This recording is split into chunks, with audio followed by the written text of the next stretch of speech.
Today's an exciting day as we welcome Steve Dennahy to Trick HQ to understand a little bit more about Agentforce. You may have heard a little bit about it over recent times, but I don't know who better to hear it from than the man himself. Steve, welcome. Thank you very much. So Steve, we jumping straight in. What is Agentforce? Really good question, Steve. The simplest way that I describe it is it's a customer-facing co-pilot. So hopefully most people now know what a co-pilot is. If you're using an internal use case, it can answer questions for you based on knowledge articles. It can automate processes. An example of that might be if I ask it to complete an account description for me within Salesforce, it can just do that. I no longer need to type that sort of things out. If I want to process a refund for a customer, I could do that by asking it to process this refund for Steve Paul, who's just come through to me. And then what Agentforce could do, we can now make that customer facing. So what that means is that we can use all of our digital channels, whether it be web chat, WhatsApp, or social media channels, and customers therefore can get their frequently asked questions answered, such as how can I get this product delivered to me? And it can also make processes, and it can do all of that without the need for any human interaction as well. So what that means for organisations is it can help reduce the cost of service. It means we can provide a 24/7 service via digital channels. It increases customer NPS, and it ultimately makes us all a lot more productive. And the final challenge we often see in contact centres is the high churn of staff, and organisations are constantly having to recruit new staff. Well, this will alleviate some of that pressure because we can now deflect some of the frequently asked questions and simple processes to Agentforce. That's the benefit that we're seeing with Agentforce. Okay, wow. And you talk about a couple of different use cases there. What resonates with you in your personal life and how you experience working with companies today, and how could Agentforce solve for that? A good question, Steve. And something I always get asked is, what industries does Agentforce apply to? And it applies to a lot, if not all industries. And some of the examples that I'd give is someone like retail. If you think of, just put yourself into a customer's shoes, we all purchase items. If I'm wanting to change the delivery date of when I'm getting something delivered home to me, if I have ordered the wrong size of something and need to be able to do a swap for it, I can now go onto the digital channels and just request that. So if it's been delivered to me, I've got a medium, actually I need a large, especially with the time of year coming around, with it being Christmas, I might need that in the new year. But I could then go onto Agentforce and ask it the question, how do I return this medium for a large? And what are the delivery options for me? You could ask it questions such as, how can I wash this material? Can it be machine washed, can it be hand washed, or dry clean? And you can answer those sorts of questions to me 24/7. They're actually really specific. They're not necessarily human agents would be able to get that answer quickly, but Agentforce has access to that information, so it can come back, give me that accurate answer. And you actually saw that exact process with Patrick Stokes when he demoed it at Dreamforce on stage in the keynote. He did it using voice as well, so it's not just digital channels. Voice is being launched from February, March in the new year too. So that's one example in retail. If you think of other industries, we've got things like automotive. I personally, if I've had questions about the car that I have, where it's got warranty coming up, when I need to book it in for a new service, tyre pressure's low, can I get the tyre from anyone? And I went to the manufacturer that I use currently, and their web chat wasn't available in the evening when I was available. So I then had to wait till the very next day to then try and catch them in the middle of the day. But actually, if they had Agentforce, they could have given me that answer. They'd have access to when my warranty is due. Mm-hmm. They would be able to tell me in terms of tyre pressures and things like that what the usable level is for my vehicle, and be able to answer all sorts of questions. If you think about when we've all got MOTs booked, if I need to move from a Tuesday to a Thursday, I don't want to have to wait for the next day. We can actually automate that process just by asking Agentforce. And that's an example of a simple task. That Agentforce, it can see the booking in the back-end system. It can see, actually, we can move Steve from a Tuesday to a Thursday. So why don't we just do that? And the business themselves can set parameters and have controls around what they are letting Agentforce do and not do. But that seems to me like quite a simple task that we'd be happy for Agentforce to complete. Okay. I'll be happier. And it's reduced the cost of service by doing it too. Okay, that's very interesting. I think about MOT that you talked about, and I think about we all need MOTs in our life, in our health. How would you see it applied to maybe a personal situation around health? That's a really funny example, Steve, because I actually got an appointment with a health provider, and we were discussing the other day about how often do we have a major operation booked in, and the health provider, how often do they actually contact you the day before to make sure you've read those instructions that they sent you about a month ago, or afterwards, after you've had the operation, how often are they coming back to you to remind you or ask you questions on how you actually are feeling, diagnosing you the next day? And I think the answer is not very often, if at all, that does happen. So you think then with Agentforce about proactive outreach, it could do those things. So they could reach out to me on WhatsApp, because that's the channel that I've chosen to be contacted on, and it could remind me, Steve, you've got your operation tomorrow, make sure you have your water, don't consume any food, make sure you've had paracetamol, for example, and the next day again after the operation, here's a reminder, Steve, make sure you rest, here's the water, make sure you're taking your medication every 4 hours, for example. Because we do get handed over bits of paper. I'm prone to losing those bits of paper, especially over time, what I'm meant to be doing. And then if I've got questions, I can go and ask it again to Agentforce. We think about health.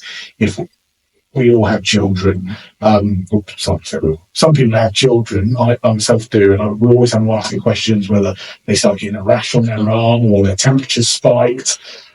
At the moment, we've got to wait to try and get hold of the NHS or 111. Actually, if I go again using digital channels and not just Google to try and diagnose what's going on and is this an emergency or not. And that's again the benefit of what Agentforce are doing 24/7. Yeah. That makes me more satisfied and actually alleviates some of the pressure that's going on to the service for answering some of these questions. Yeah, so it sounds like it save a lot of time for companies, but also customers. Absolutely. And that's the overall benefit of what you are seeing with Agentforce. You're reducing your cost of service, you are increasing your customer NPS, and with those two things are hand in hand, that's a benefit to businesses and customers. Amazing. Any other use cases? Well, I've got you. I don't want to miss out on the opportunity to quiz you. Any other examples you feel would be useful to share? Keep on naming other industries. Yeah. Another one would be in travel, anything in travel. If you're flying off to a certain city, quite common it would be, well, where are the best places that I should go and eat this evening? Agentforce can have access to that type of information, come back and give me recommendations on these are the types of things. I could say, I've got these specific dietary requirements. Where, therefore, will I be able to eat when I get to the new city? Or if you think about an airline service, I need to highlight that I'm having an in-flight meal and I've got these dietary requirements. If we think about the use case again of moving the day that I'm flying, if I've got business flights, I was flying on Tuesday, I'm now flying on Thursday. It's the same as what I said with the automotive. They can just automate. Let's move Steve across because we can see, yes, we can move his ticket across, we can move the booking. He hasn't had to wait to try and get hold of an agent to be able to speak to someone to be able to do that. Okay. It's not uncommon that you see with logistics companies get parcels delivered. I might want to specify where my safe place is to be able to leave a parcel. I could update that on my specific deliveries if I know that I'm going to be out, or request that actually I'm not going to be in the morning, can you deliver it in the afternoon? And the refund process is quite a common one as well for organisations. If they've just got, especially low value items where people are wanting to try and automate some of the refunds that are going through, we can see, yes, Steve did say that you've got this delivered. Yes, we can see the picture because you can upload pictures. You can then see this is damaged in the box. Let's produce Steve a refund rather than again having to wait. I mean, me as a customer, I'm not happy. Once again, reduce that cost of service. That's amazing. Just thinking about the process in my head and the amount of people that are involved and the clicks around the systems and the updates between people, that's revolutionary. It's very cool. These are tasks. Some of these tasks, they're quite simple for business processes. They can be challenging for agents and humans to remember the process of what we're going through every single time. And these are the sorts of things that Agentforce will make your service a lot more consistent because it's going based on your knowledge articles, on your grounded information. And that's ultimately why we can make more consistent service, reduce the cost of service, and increase customer NPS. Perfect. Great. Steve, thanks for the time. Steve, there's some great examples that you've shared of how to get the most value from Agentforce. I wonder, how exactly do you bring an agent to life? It's a really good question, Steve. So what Salesforce, we provide the technology, but actually that's just one aspect of Agentforce. What customers should be considering as well is how do we get this delivered and how are we going to service it in life? And that's where most customers will turn to a partner, such as Trig. So Tommy, do you want to talk us through how you would get Agentforce delivered? Yes, certainly. So there are three kind of stages that we normally do. The first one is evaluate, the second one is design, and the third one is activate. So the evaluate bit would be about all of our readiness and return on investment. We ensure the data integrity is there, so it is kind of fundamental part of it. And then we will have interactive kind of workshops and identify what kind of jobs to be done by agents.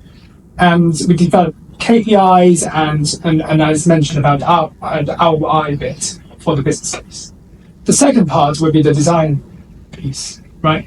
And it's about creating a blueprint for enhanced customers and employee kind of experience. And we establish goals and agent attributes and actions and all the stuff. At the end of it, it's about a clear kind of implementation strategy and kind of plan. So which is tailored to the business needs. And Mark is going to take us through the activate. And then we go to build fit. So the activation phase is like a traditional build phase in a traditional project. And that's where things really come to life.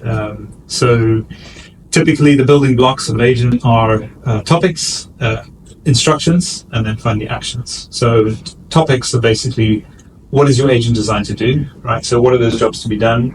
You get a few examples previously of a booking agent or retail or customer service for airlines.